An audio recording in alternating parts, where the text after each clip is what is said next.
માનારી cricket મેચને લઈને જિલ્લા police તંત્ર સંપૂર્ણ રીતે સતર્ક બન્યું છે। મેચ પૂર્વે રાજકોટ જિલ્લા પોલીસ વડા વિજયશ્રી ગુર્જરે પ્રેસ કોન્ફરન્સ યોજી સુરક્ષા અને ટ્રાફિક વ્યવસ્થાની વિગતો આપી હતી।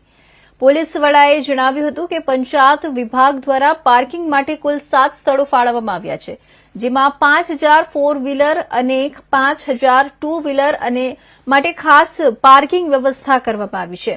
દર્શકોને કોઈ અસુવિધા ન પડે તે માટે યોગ્ય માર્ગદર્શન પણ આપવામાં આવશે। રાજકોટ જામનગર રોડ પર આવતીકાલે ભારે વાહનોના પ્રવેશ પર પ્રતિબંધ રહેશે। ટ્રાફિક વ્યવસ્થાને સુચારૂ રાખવા માટે નવા 150 ફૂટ રોડ તેમજ પડધરી તરફથી ડાયવર્ઝન આપવામાં આવ્યું છે।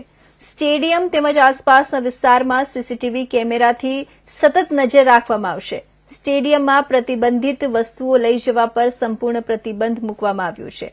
સાથે ચોરીની ઘટનાઓ અટકાવવા માટે ખાસ 5 ટીમો તૈનાત કરવામાં આવી છે। પોલીસે ટિકિટના કાળાબજાર તેમજ ઓનલાઈન ટિકિટ કૌભાંડ સામે કડક કાર્યવાહી કરવાની ચેતવણી આપી છે। પાર્કિંગનો ચાર્જ પંચાયત વિભાગ દ્વારા વસૂલવામાં આવશે। મેચ દરમિયાન સુરક્ષા વ્યવસ્થામાં 1 SP 3 ASP 4 DYSP 14 PI 42 PSI અને 700 થી વધુ પોલીસ કર્મચારીઓ તૈનાત રહેશે।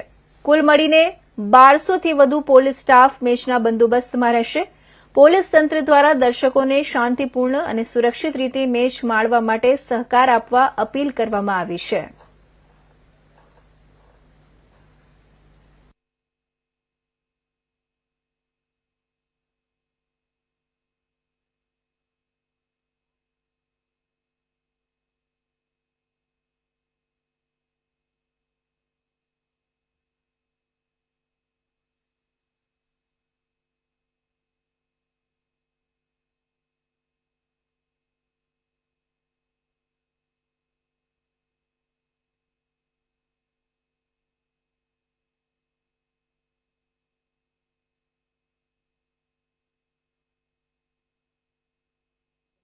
કરવામાં આવ્યો છે। આ સિવાય જો લોકો મેમ્બર્સ છે અને જો ટીમ છે આની એન્ટ્રી સ્ટેડિયમના મેઇન ગેટથી થશે।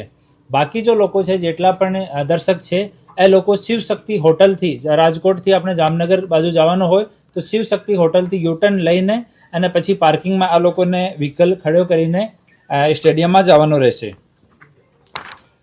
રાજકોટથી જો જામનગર જવાવાળો રોડ છે આમાં પડદરીથી લઈને રાજકોટ સુધીમાં ભારે વાહનોની અવર જવર કાલે પ્રતિબંધિત રહેશે અને જામનગર બાજુથી જો ભારે વાહનો રાજકોટ આવવાના છે એને પડદરીથી ડાયવર્ટ કરવામાં આવ્યા છે। સુરક્ષા વ્યવસ્થામાં 700 જેટલા પોલીસ કર્મચારી 400 જેટલા હોમગાર્ડ જીઆરડી અને ટીઆરબીની વ્યવસ્થા કરવામાં આવી છે। 100 થી વધારે બોડીવોર્ન કેમેરા ડિપ્લોય કરવામાં આવ્યા છે। સ્ટેડિયમ માટે નો ડ્રોન ફ્લાય ઝોનનો જાહેરનામું ઓલરેડી અસ્તિત્વમાં છે। સ્ટેડિયમ ઉપર એન્ટી ડ્રોન સિસ્ટમ પણ લગાવવામાં આવ્યો છે। સંપૂર્ણ સ્ટેડિયમ પાર્કિંગ આજુબાજુના રોડ સીસીટીવી કેમેરાની નજરમાં રહેશે અને ત્યાં એક કંટ્રોલ રૂમ સ્થાપિત કરવામાં આવ્યો છે। સ્ટેડિયમના ગેટ ઉપર પોલીસ સહાયતા કેન્દ્ર બનાવવામાં આવ્યો છે અને રોડ ઉપર અને પાર્કિંગમાં 3-4 જગ્યાએ પબ્લિક એડ્રેસ સિસ્ટમની વ્યવસ્થા પણ કરવામાં આવી છે।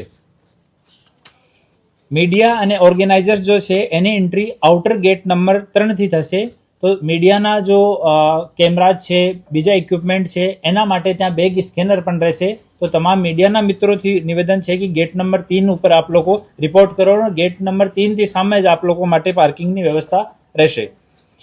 ઈસ્ટ સ્ટેન્ડ અને વેસ્ટ સ્ટેન્ડના જે દર્શકો છે એ લોકો આઉટર ગેટ નંબર 4 થી એન્ટ્રી કરશે અને ત્યાં જ સામે પાર્કિંગ નંબર 3, 4 અને પાર્કિંગ નંબર 2 એ બહુ મોટા પાર્કિંગ છે એ ગેટ નંબર 4 ની સામે જ છે। સ્ટેડિયમની અંદર જો પ્રતિબંધિત સામાન છે એક્સપ્લોઝિવ અને જ્વલનશીલ પદાર્થ આની એન્ટ્રી પ્રતિબંધિત રહેશે અને અમારી ડિકોય ટીમ 5 જેટલી ડિકોય ટીમ રાખી છે કે કોઈ જેબ કતરા હોય મોબાઈલ ચોરાવાળા લોકો હોય એના માટે ત્યાં અમારી 4-5 જેટલી ડિકોય ટીમ પણ ત્યાં ડિપ્લોયડ રહેશે। આ સિવાય રાજકોટથી લઈને પડદરી સુધીના રોડ ઉપર પાર્કિંગ પૂર્ણતયા પ્રતિબંધિત છે। ત્યાં ટોઈંગ ક્રેન ફરતી રહેશે। તો જે કોઈ રોડ ઉપર પાર્ક કરશે તો પછી ગાડી ટોય કરીને બીજી જગ્યા અને ગાડીને ત્યાંથી મૂકવામાં આવશે। તો તમામ લોકોથી રિક્વેસ્ટ છે કે આ મેચ માટે વ્યવસ્થિત પાર્કિંગની વ્યવસ્થા કરવામાં આવી છે અને પાર્કિંગનું મેનેજમેન્ટ પણ સરકાર આપણે ગ્રામ પંચાયત તરફથી કરવામાં આવે છે. તો ત્યાં સારી વ્યવસ્થા છે, ત્યાં વ્યવસ્થિત જગ્યા જ પાર્ક કરવામાં આવે. હોટલવાળા જેટલા લોકો છે, કોઈ હોટલવાળો કે કોઈ બીજો નિજી જગ્યાવાળો અનધિકૃત રીતે રોડ ને અડચણરૂપ થાય એવી પાર્કિંગ કરાશે તો એના વિરુદ્ધમાં કડક પગલાં લેવામાં આવશે. અને દર્શક લોકો જે છે 3 કલાક પહેલાં એન્ટ્રી ચાલુ કરવામાં આવશે. તો સમયસર 1:30 વાગ્યા મેચ શરૂ થશે. તો 11 વાગ્યાની આજુબાજુથી પહેલાં તમે લોકો તમારું સ્થાન લો તો ટ્રાફિક વ્યવસ્થા માટે અને આપના માટે પણ સારો રહેશે. અને કોઈ પણ ત્યાં અડચણરૂપ હોય તો સ્ટેડિયમના મેઇન ગેટ ઉપર પોલીસ સહાયતા કેન્દ્ર છે, ત્યાં કોઈ ખોયા પાયા હોય, કોઈ મિસિંગ આર્ટિકલ્સ હોય, એની તમામની રિપોર્ટની વ્યવસ્થા પણ ત્યાં રહેશે. ખાસ કરીને ટિકિટની અંદર છે તે કાળાબજારી થતી હોય છે, અગાઉ પણ થઈ હતી, વડોદરામાં પણ આ સામે આવ્યું. આને લઈને કઈ વ્યવસ્થા કરવામાં આવશે અથવા કોઈ ઓનલાઈન કાળાબજારી માટે અમારો સાયબર જો પોલીસ સ્ટેશન છે અને સાયબર સેલ છે એ વ્યવસ્થિત રીતે તપાસ કરી રહ્યા છીએ કે ઓનલાઈન એવો અગર કોઈ કૌભાંડ ચાલે છે તો એની તપાસ એ લોકો કરી રહ્યા છીએ. અને ફિઝિકલી જે કોઈ ત્યાં કાળાબજારી કરશે તો એના વિરુદ્ધમાં કડક પગલાં લેવામાં આવશે. ત્યાં અમારી ડિકોય ટીમ જો છે ત્યાં ડિપ્લોય રહેશે. આમાં એક ફિક્સ સરકાર તરફથી નિર્ધારિત કરેલો સિસ્ટમ રહેતો હોય છે. આમાં એક ફિક્સ અમાઉન્ટ સરકાર તરફથી નક્કી છે એ મેચની એક ફિક્સ ફીસ માટે. એડવાન્સ કઈ આપેલી છે રકમ કે પછી હજુ બાકી છે સર? આમાં ગયા વર્ષે પણ મેચમાં સર એવું હતું કે પૈસા આપવાના બાકી હતા એસીએ તરફથી. આ વખતે શું? આમાં એવો કાંઈ પ્રશ્ન નથી.